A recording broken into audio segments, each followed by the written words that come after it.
कि वो सत्ता से दूर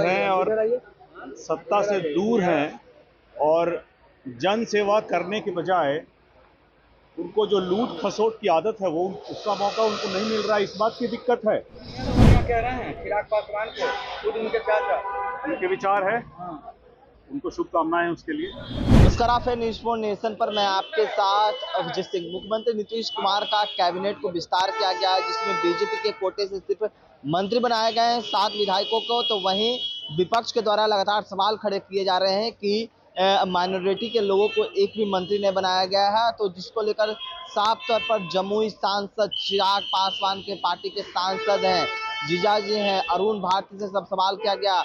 और वहीं जिस तरह से लगातार ये जो उनके चाचा हैं पशुपति कुमार पारस, वो चिराग पासवान पर हमलावर है, उसको लेकर भी क्या कुछ कर रहे हैं, पहले सुनिए उनकी बातों के द्वारा सवाल किया जा रहा है कि कहां चल गए इस मंत्रिमंडल के जो विस्तार हुए हैं उसमें अल्पसंख्यक को नहीं रखा गया है, कई ऐसे जात है उनको नहीं रखा गया है, भेदभाव किया है। कि विपक्ष को दिक्कत किस बात से है कि वो सत्ता से दूर हैं और जन सेवा करने के बजाय उनको जो लूट खसोट की आदत है वो उसका मौका उनको नहीं मिल रहा है। इस बात की दिक्कत है।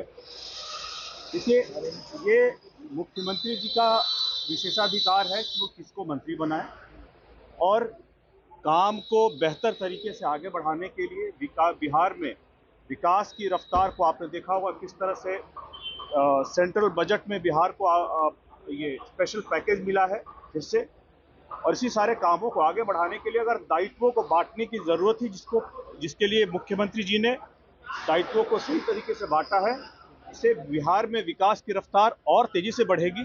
लेकिन जो भ्रष्टाचार का जिनको आदत रहा है, जिनको हमेशा सत्ता एक जिम्मेदारी नहीं लूट खसोट की का जरिया रहा है, उनके लिए तो हमेशा यही लगेगा कि उनके लिए फिर से मौका चला गया। इस तरह से जोड़ तोड़ कर रहे हैं, लगातार उल्टे सीधे बयान दे रहे हैं मुख्यमंत्री जी के लिए, क्योंकि उनको पता है कि एनडीए की ही सरकार बनने वाली है बिहार विधानसभा चुनावों के बाद और उनको लूटने खसोटने का भ्रष्टाचार का मौका नहीं मिलेगा। इसलिए बौखलाहट में कुछ भी कह रहे हैं। आप ये मान के चलिए कि जिस तरह से डबल इंजन की सरकार बिहार में लगातार प्रधानमंत्री जी की तरफ से जो विशेष ध्यान दिया जा रहा है, दायित्व बढ़ रहे हैं और इसमें विकास को कैसा बेहतर तरीके से रफ्तार दे सके, इसके लिए मंत्रियों की संख्या बढ़ा करके उनको अलग अलग जिम्मेदारियां दी गई हैं। तेजस्वी यादव ने अभी ट्वीट किया है और कहा कि 2025 में हमारी सरकार बनेगी। सबका हिसाब होगा, बिहार में बदलाव होगा, क्योंकि बजट में जो बिहार में सबसे जरूरी चीजें थी वो सब चीजें नहीं मिली है, विशेष राज्य का दर्जा नहीं मिला है, इस वजह से बिहार में बदलाव होगा। ये बातें कह रहे हैं कि नेता प्रतिपक्ष हैं, उनको पता है बिहार के चुनाव में उनकी पार्टी को जनता आशीर्वाद नहीं देने जा रही। यह आशीर्वाद डबल इंजन की जो सरकार है, जो एनडीए की सरकार है, एकजुट है और इकट्ठी मजबूती से चुनाव में जाने के लिए तैयार है, जनता उसको आशीर्वाद देगी। अपने काडर का मनोबल बढ़ाने के लिए वो कुछ ना कुछ तो बोलेंगे, उनका काडर भी हतोत्साहित है, इसलिए लगातार उनको उल्टे सीधे बयान देने पड़ रहे हैं। वो बयान दें, कोई दिक्कत नहीं है, लेकिन जमीन पे क्या यथार्थ है, क्या हकीकत है, उनको भी पता है।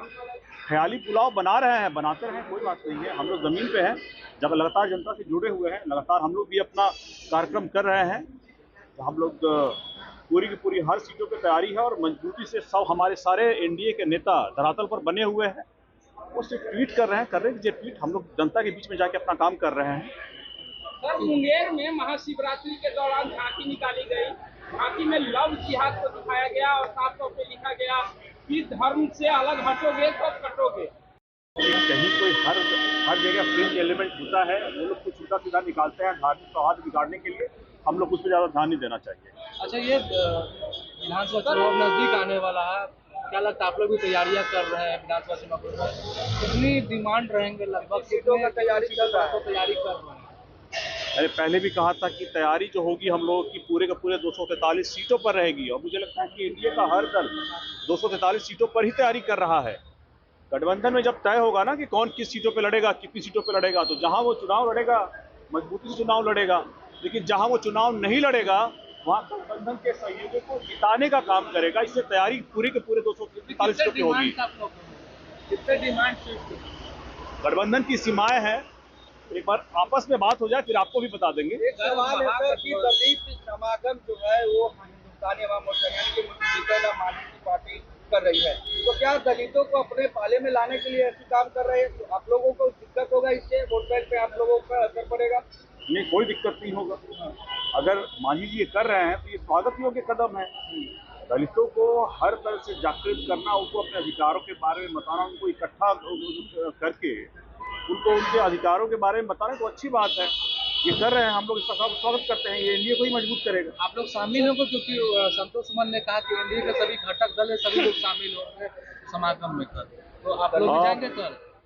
मुझे लगता है कि जितने भी दलों को इसमें उन्होंने बुलाया, मुझे लगता है कि उनके दल का कार्यक्रम है, लेकिन अगर वो जिनको भी बुलाएंगे वो सब लोग जाएंगे, हम लोग बुलाएंगे, हम लोग भी जाएंगे। महागठबंधन के नेता कह रहे हैं कि एनडीए में घमासान मचा हुआ है, दलित नेता आपस में ही लड़ रहे हैं, चिराग पासवान या जीतन राम मांझी को देखिए एक दूसरे के ऊपर टीका टिप्पणी करते हैं। ये टीका टिप्पणी आप मान के चलिए, जब कभी अगर हुई भी है तो ये बहुत ही स्पोर्टिंग तरीके से हुआ है, व्यंग्य के तौर पे हुआ है। इससे गठबंधन का इससे कोई लेना देना नहीं है।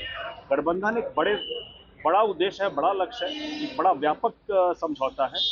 इस जो भी थोड़ी बहुत टकरा रही है, जहाँ बहुत सारे बर्तन होते हैं वहाँ थोड़ी बहुत खटपट होती है, लेकिन इसका गठबंधन की मजबूती से कोई लेना देना नहीं। चिराग पासवान के चाचा है सतीश कुमार पारस क्षेत्र में जा रहे हैं और चिराग पासवान को लेकर बयान दे रहे हैं, नचनिया का बढ़िया बोल रहे हैं और अपने बेटे को भी लॉन्च करना चाहते हैं। शुभकामनाएं हैं। अगला सवाल सर, हाजीपुर से 29 में चुनाव लड़ेंगे। बिल्कुल शुभकामनाएं। अगला सवाल। नचनिया का बढ़िया कह रहे हैं चिराग पासवान को, खुद उनके चाचा। उनके विचार है, उनको शुभकामनाएं उसके लिए। अगले सवाल पे चलते हैं। सर 8 मार्च करने जा रहे हैं, पहले इस तरह का आयोजन करने जा रहे हैं, फायदा होगा। देखिए, तेजस्वी जी का क्या क्या कार्यक्रम वो सोचते हैं, क्या करना चाहते हैं, एक बार जरा क्लियर करें। इस योजना को लेकर के उसको जिस तरह से वो आगे बढ़ रहे हैं, उसका प्रारूप भी हम लोगों को बता दें कि वो कैसे करेंगे उसको। देखिए, बिहार को विकसित करने के लिए बड़ा जरूरी है कि कोई भी पैसा आए वो जनता के विकास के कार्यों में लगे। अगर वो ऐसी योजनाएं बना रहे हैं तो वो तो एक वक्तव्य बयान देकर के जनता को भ्रमित करने का काम करते हैं। वो इसका प्रारूप भी बताएं कि वो करेंगे कैसे इसको। ये जानना बहुत जरूरी है। और ऐसा कोई भी कार्यक्रम करते हैं जिसमें लोगों की भलाई है, उसका तो हम लोग स्वागत करेंगे, लेकिन इसका प्रारूप हम लोग पहले बताएं। सर, लालू प्रसाद यादव ने कल कहा कि विधानसभा का चुनाव आ रहा है, पीएम मोदी बार आएंगे, अब मखाना 300 दिन खाएंगे, उस दिन में 365 दिन बिहारी झूला खाएंगे, मिथिलांचल का कपड़ा पहनेंगे और इस तरह जो है बिहारियों को दिखाने का प्रयास करेंगे।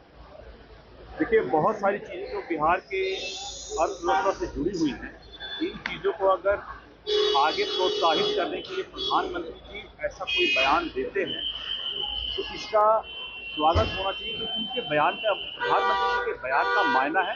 और इससे हमारा जो मखाना उद्योग है, जिस तरह से वो अभी जा करके एक स्ट्रक्चर में आ रहा है, बाहर इसकी जिस तरह से हम लोगों को इसका फायदा मिलेगा, इन चीज़ों का स्वागत होना चाहिए। लेकिन लालू जी को आदत रही है अर्थव्यवस्था, बिहारियों के भलाई से, विकास से और बिहार की अर्थव्यवस्था से जुड़ी हुई हर चीज़ों का मजाक उड़ाने की। इस तरह से वो मजाक उड़ाते हैं, ये उनके विचार है। जो हम लोगों के विचार है बिहार को विकसित बनाने के लिए, उसको पर हम लोग आगे चलते हैं। तो आपने सुना जमुई के सांसद चिराग पासवान के जीजाजी अरुण भारती से जब सवाल किया गया कि चाचा जी जो उनके पशुपति कुमार पारस से वो नचनिया बताते हुए नजर आते हैं, तो उसको लेकर भी क्या कुछ कर रहे थे आपने सुना। इस तमाम खबर न्यूज़ पॉइंट के साथ नमस्कार।